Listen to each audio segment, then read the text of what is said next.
পুলিশকে খবর দেওয়ায় পিস্তল নিয়ে অরুকে তাড়া করলো মন্দার। পুলিশ তন্ন তন্ন করে সারা বাড়ি খুঁজলেও মন্দারকে খুঁজে পায় না। এরপর তারা চলে গেলে শ্যামলী অরু এবং অহনাকে চেপে ধরে, কিন্তু অরুর মা উল্টে শ্যামলীকেই চেপে ধরে। কিন্তু অনির বাবা তাকে চুপ করিয়ে বলে, তুই একদম চুপ কর অপলা, উল্টোপাল্টা কথা বলে কথা ঘোরানোর চেষ্টা করিস না। আর একটা কথা মনে রাখবি, শ্যামলী সবসময় এই পরিবারকে বাঁচিয়ে এসেছে।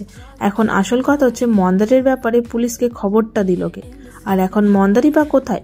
তখন শ্যামলীর মনে পড়ে সে তো মন্দারকে ফ্রিজে ঢুকিয়ে রেখেছে। এরপরে সবাই দৌড়ে যায় এবং ফ্রিজ খুলে দেখে মন্দার একদম জমে কাঠ হয়ে রয়েছে। এরপরই তাড়াতাড়ি গরম জল আর কম্বল নিয়ে তাকে স্বাভাবিক করে তোলে। মন্দার সুস্থ হয়েই বলে, শ্যামলী তুই আমাকে ফ্রিজে ঢোকালি তো ঢোকালি, সুইচটা তো বন্ধ করবি। এরপর শ্যামলী বলে, এইসবের জন্য একজনই দায়ী, সেই পুলিশকে খবর দিয়েছে। তখন মন্দার বলে, না শ্যামলী, অহনা খবর দেয়নি। এই বলে সে অরুর গলা চেপে ধরে। অরু দৌড়ে পালিয়ে যায়, মন্দারও তার পিছনে যায় এবং তার পিছন পিছন বন্দুক নিয়ে ছোটে।